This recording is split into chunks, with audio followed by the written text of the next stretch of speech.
Agradecendo ao Deus Todo-Poderoso por esse dia, até pelas dificuldades, a gente agradece a Deus, né? Porque nas dificuldades que a gente vai aprendendo também, né? E vai crescendo na graça, no conhecimento, né? Me perdoem, pessoal que está aí, né? Se puder me avisar para eu poder me ajeitar aqui, né? Mas eu estou sem retorno. Imagine, eu estou falando e não consigo saber se o que eu estou falando. Mas tudo bem. Vamos orar e vamos iniciar o nosso culto, porque hoje nós temos, como todos os dias, a alegria de agradecer a Deus, né, por este dia, pela bondade do Senhor de nos dar um novo dia. Nós te louvamos, Senhor, nós te agradecemos, te glorificamos, te exaltamos, porque reconhecemos publicamente que o Senhor é bom. O Senhor é bom. Graças, Senhor, pela tua bondade nas nossas vidas. Grato por esta quarta-feira, dia 24 de janeiro. Grato por tudo que o Senhor tem feito conosco. Eu peço perdão, Senhor, pelas nossas falhas, incapacidades, pela nossa falta de paciência às vezes. Mas é a vida, né? Quando a gente pensa que as coisas passaram, as coisas estão de volta, né? É dengue, é Covid, fazer o quê? É um monte de coisa.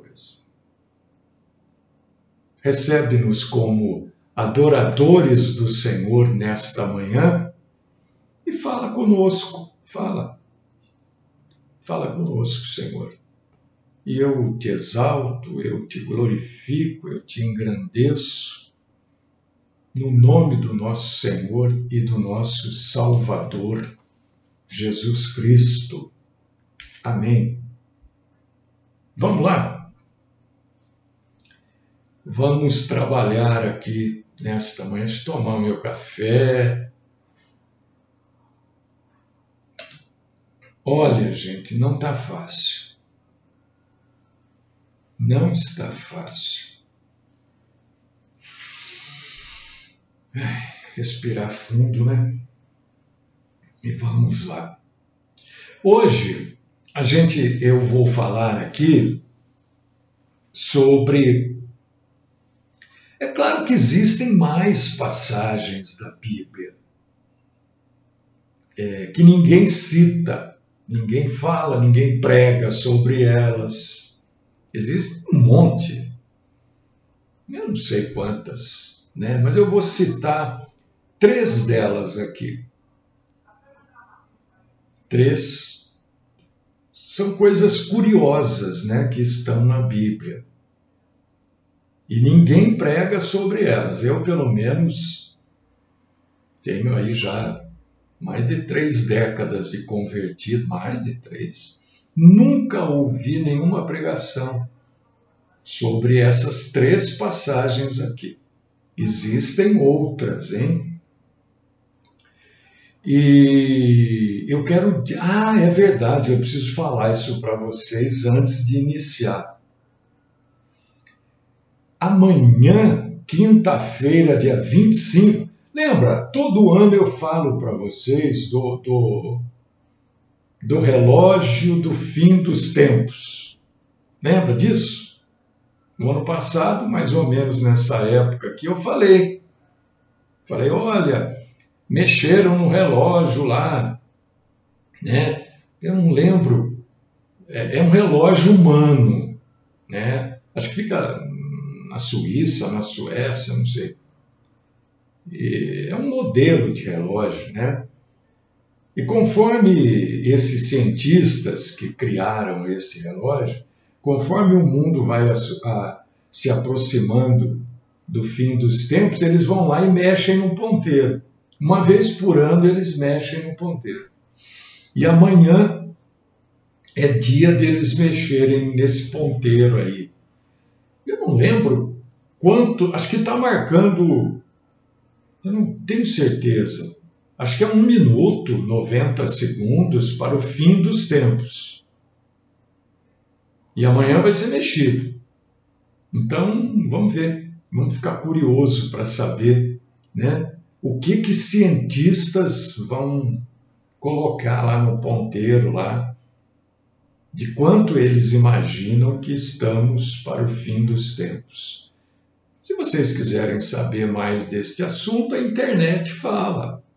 Eu acho que todos os sites hoje de notícias, se eu não me engano, estão falando deste assunto, que amanhã o relógio vai ser adiantado, né? Eles consideram o fim dos tempos à meia-noite, né? Então, está faltando lá, eu acho que é 1 minuto que ficou faltando para meia-noite. Então, eu imagino que vão mexer uns 30 segundos aí, né? Mas quem que tiver curiosidade do assunto, entra na internet e vai ver, vai ler sobre este assunto aí, do relógio do fim dos tempos. Eu quero trazer aqui hoje uma passagem que está... vou trazer 3 passagens aqui de 3 endereços bíblicos que eu nunca ouvi ninguém pregando sobre eles. A primeira passagem é Ezequiel, Velho Testamento, 23, 20. Ezequiel 23, 20. Nesta passagem, irmãos e irmãs queridas, Deus está conversando com Ezequiel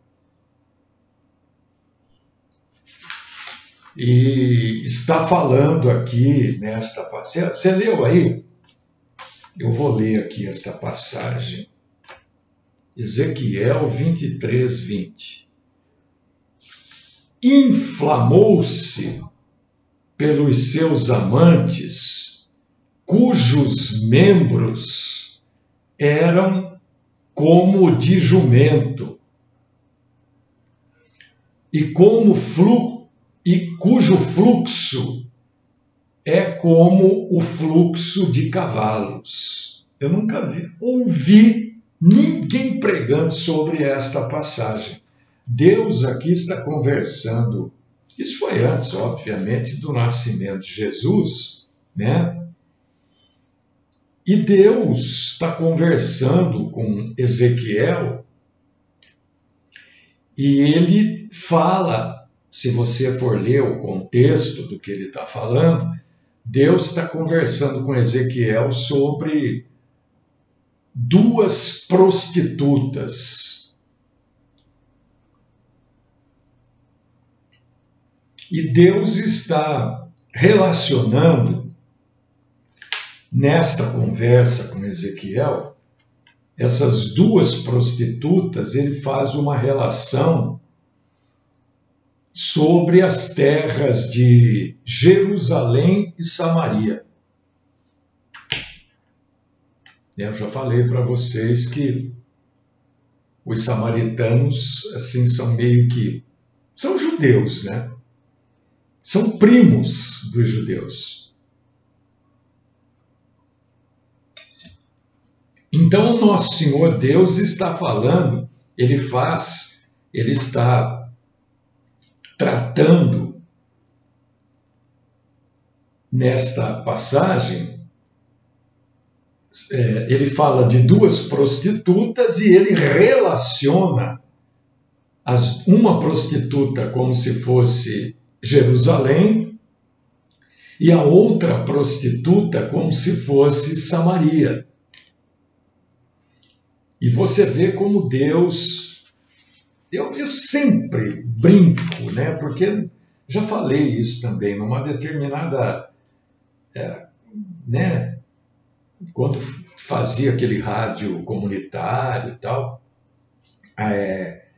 algumas pessoas falam, eu não vou ouvir aquele pastor lá porque ele é muito radical. Até eu fui tirado de algumas rádios porque os donos diziam que eu era radical. E eu sempre falava, gente, eu não sou radical. Radical é Jesus. Eu não, quem sou eu? Radical é Jesus. Então você vê nesta passagem, essa é uma das passagens que mostra a radicalidade de Deus. Deus, ele não tinha para falar com os profetas ou com o povo, através dos profetas. Deus não tinha, e ele não tem até hoje, viu? Nenhum tipo de preocupação com a sutileza do que ele estava falando, né? Então você vê que ele compara aqui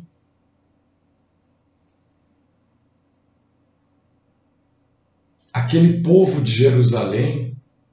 Depois você lê Ezequiel 23, né?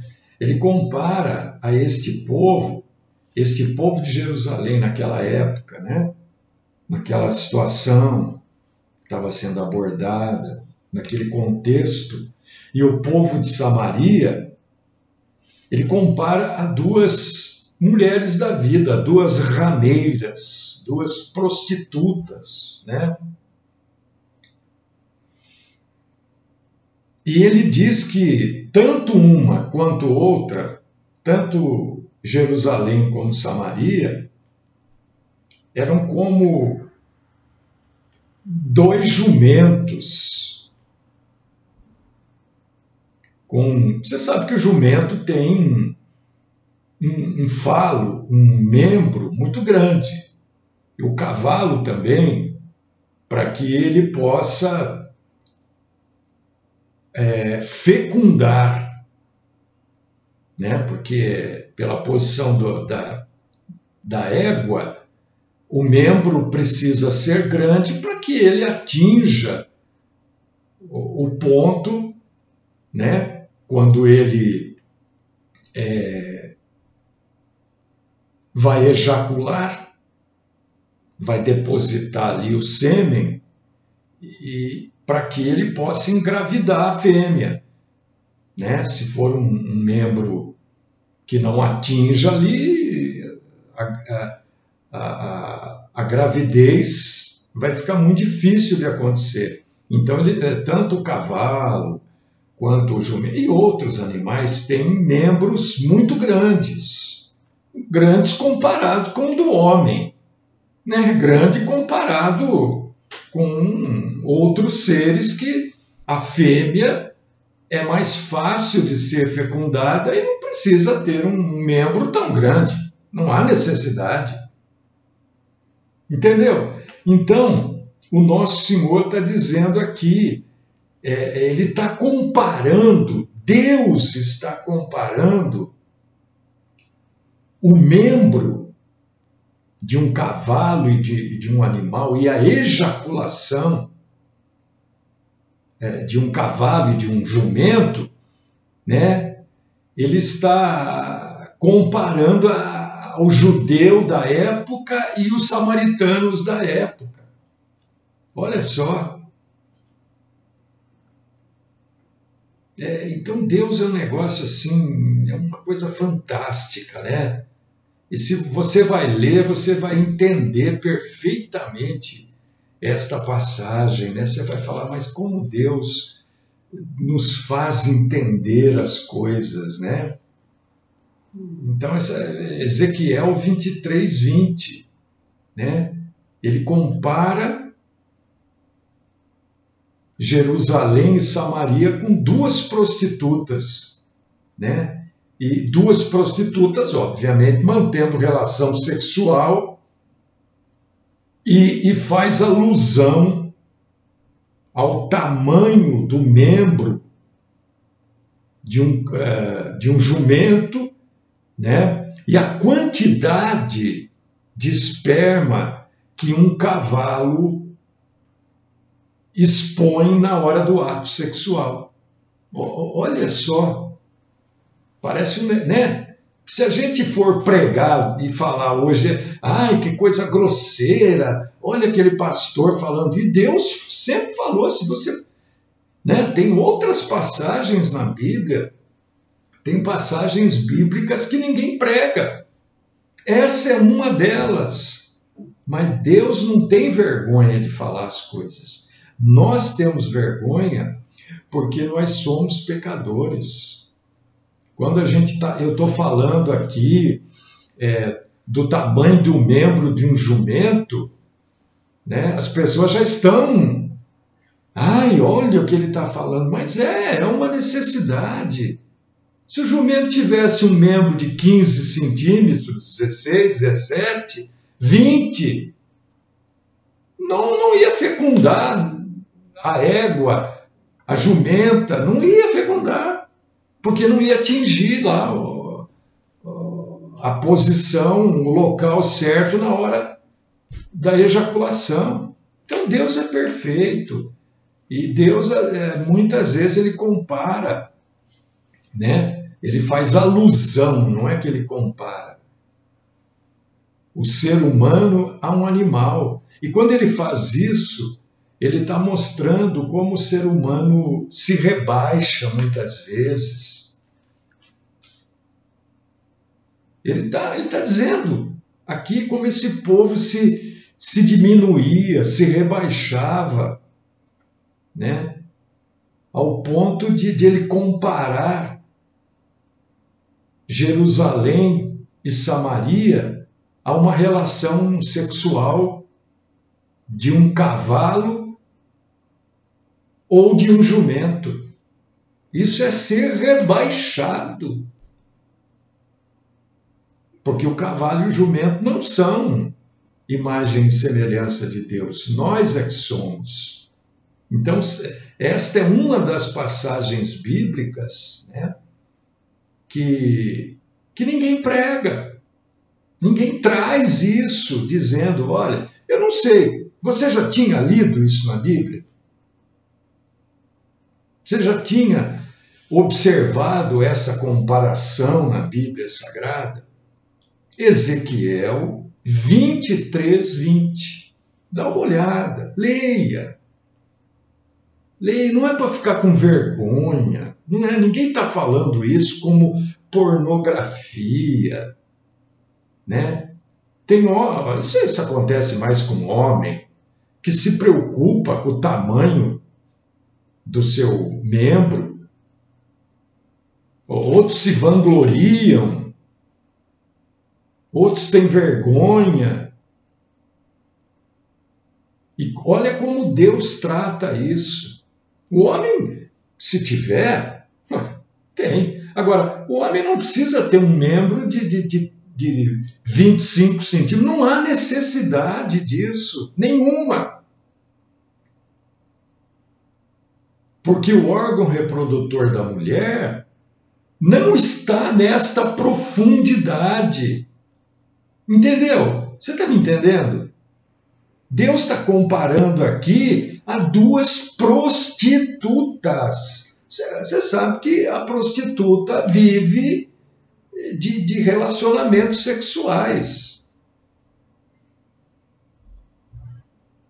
Já não tem mais elasticidade, tal, aquelas coisas que a mulher sabe muito bem do que eu estou falando.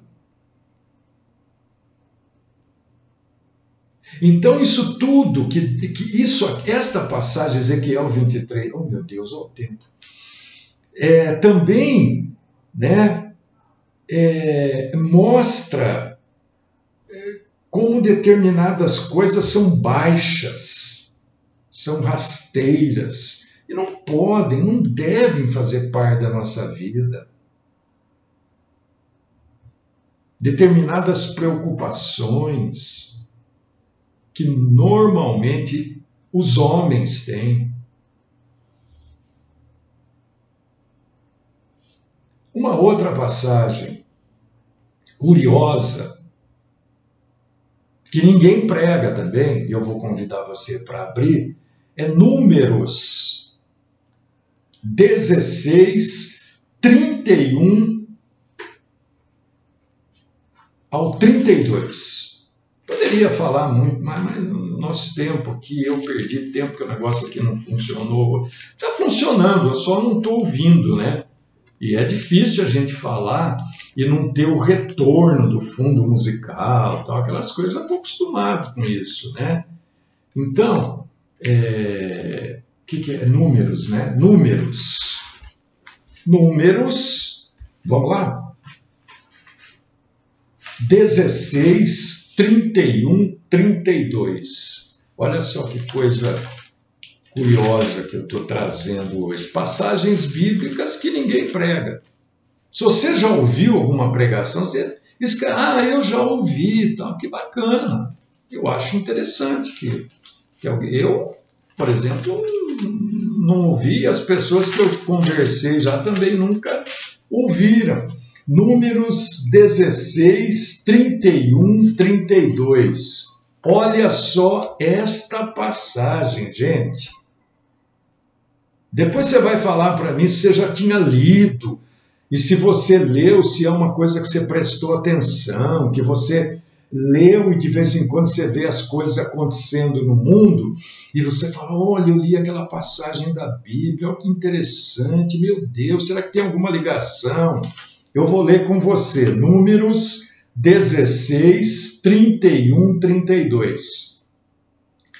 E aconteceu que, acabando ele de falar todas estas palavras, a terra debaixo deles se fendeu, abriu a sua boca e os tragou com as suas casas, como também todos os homens que pertenciam a Corá e todos os seus bens. Você já tinha lido esta passagem? É uma coisa que acontece muito hoje, né? Abre aquelas crateras, aqueles buracos e entra carro, né? Aqui, Números, depois você vai ler, né? Você vai ver melhor. Moisés estava fazendo um discurso, porque uma pregação nada mais é do que um discurso, é uma falação, né? E ele estava ali fazendo esse discurso para um grupo de pessoas rebeldes. E ele estava dizendo para aquele grupo, Moisés, para aqueles rebeldes, para aquelas pessoas que não queriam saber do Senhor, que Deus poderia fazer algo. Ele não está dizendo, Deus vai fazer. Deus pode fazer algo completamente novo contra vocês, dizia Moisés àquele povo. Porque aqueles rebeldes não acreditavam que esse Deus, que é o único, né? Mas eles não acreditavam que Moisés estava falando, pudesse fazer algo que eles nem imaginavam,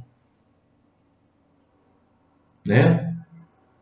E que Deus, e Moisés está dizendo, olha, Deus pode, se vocês não acreditam que ele é o único Deus, não sei o quê, estava lá falando, Deus, para provar a existência dele, Deus pode fazer algo que vocês nem imaginam. E Moisés acaba de falar isso, né? E a prova é o que Deus faz. Ninguém deu bola para o que Moisés falou. Mais um que vem aqui contar a história. Como ninguém mudou a sua atitude ou a sua ação frente ao verdadeiro Deus, abre-se imediatamente uma fenda, um buraco enorme na terra, né?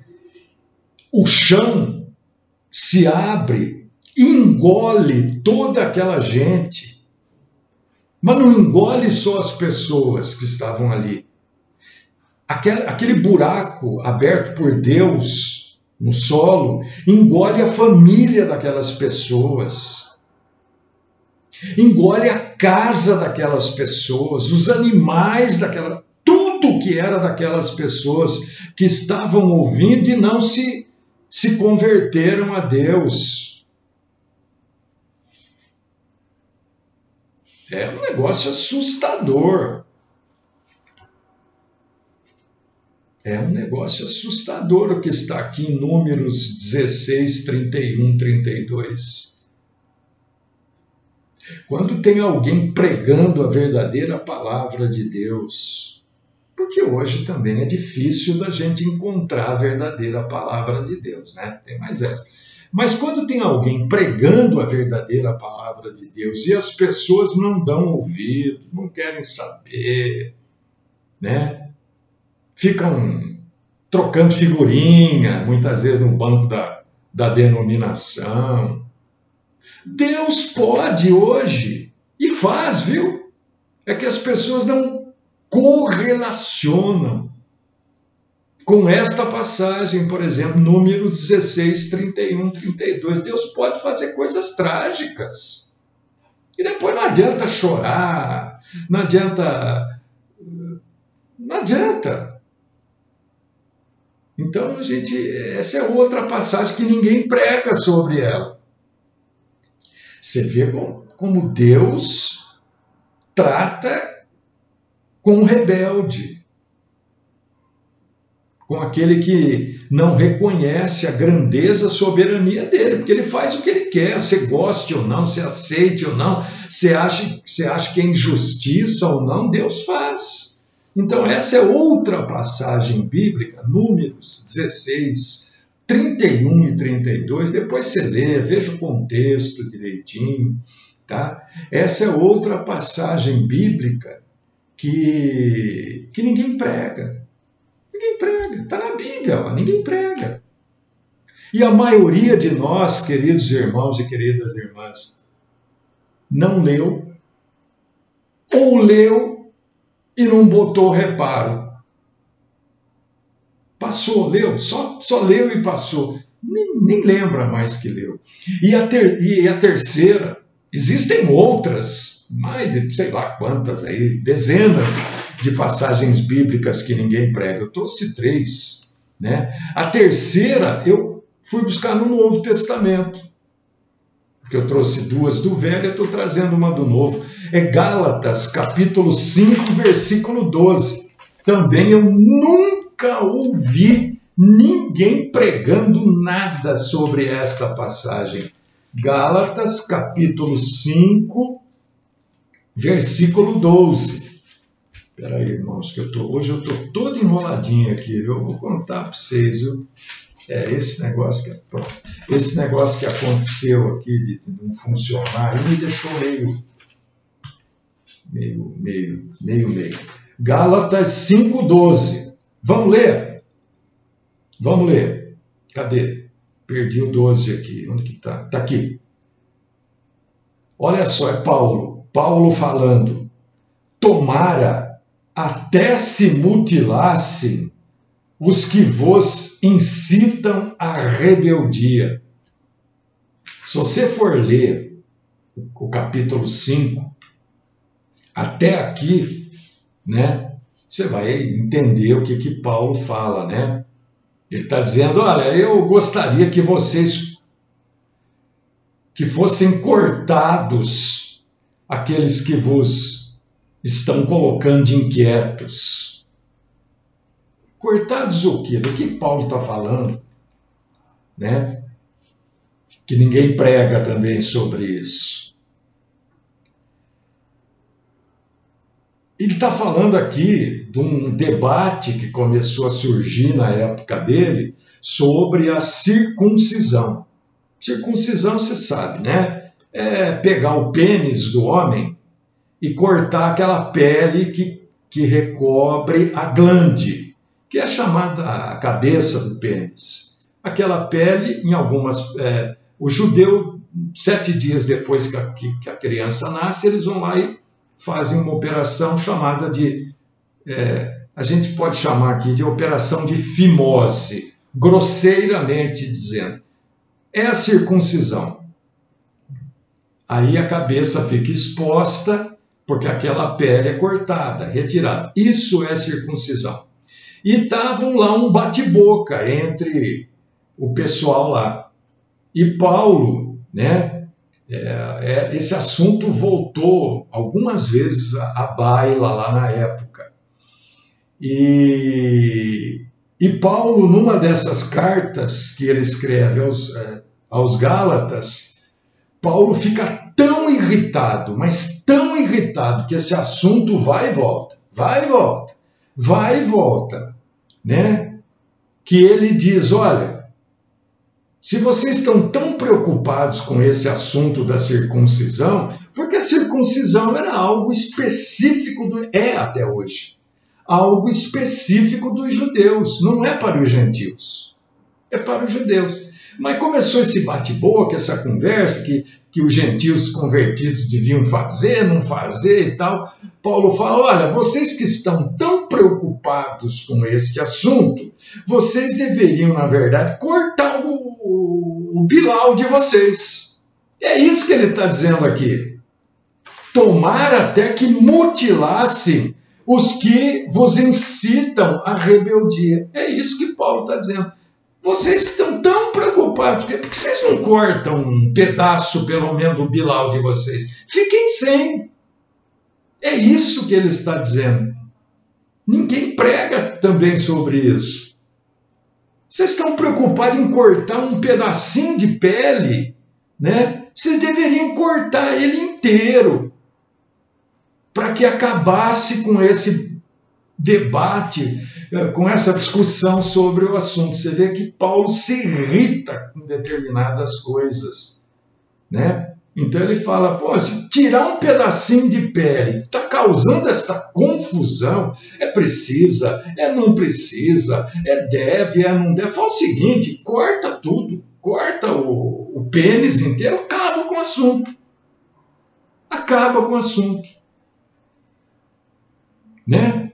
Então, é uma outra passagem bíblica que eu nunca, talvez você tenha ouvido, estou falando, essas três aqui ninguém colocou, ninguém, pelo menos está aqui no Facebook, colocou, eu já ouvi uma pregação. Eu nunca ouvi. Gente, vocês me perdoem o mau jeito hoje aqui, mas foi culpa minha, não é culpa minha, né? Não é culpa minha. Mas eu tive que correr, pulei um monte de coisa aqui, infelizmente. Mas eu vou tentar resolver aqui depois, acho que eu vou conseguir. Não sei. Então, não sei lá o que houve. Se não conseguir, vai sem retorno, a gente não vai deixar de fazer o nosso trabalho, né? Vamos orar, então? Vamos orar, encerrando o nosso culto desta quarta-feira. Senhor Deus e Pai Todo-Poderoso, eu quero glorificar o Senhor, né? E te agradecer, Senhor, por mais esta oportunidade de poder trazer a Bíblia Sagrada, né? Isso é o culto a Deus. O culto a Deus é isso, é trazer a Bíblia. É falar da Bíblia, isso é cultuar a Deus, é a gente crescer como igreja na graça e no conhecimento do Senhor. Eu te glorifico, Senhor, perdoa as minhas fraquezas, a minha incapacidade de resolver as questões aqui, e fica conosco, Senhor, fica aqui conosco, né? Que o Senhor nunca nos desampare por causa das nossas debilidades. Perdoa os nossos pecados, Senhor, e sustenta-nos nas nossas fraquezas. Esta é a oração que eu apresento por mim e pelos meus irmãos e irmãs, no nome santíssimo do Cristo Jesus. Amém.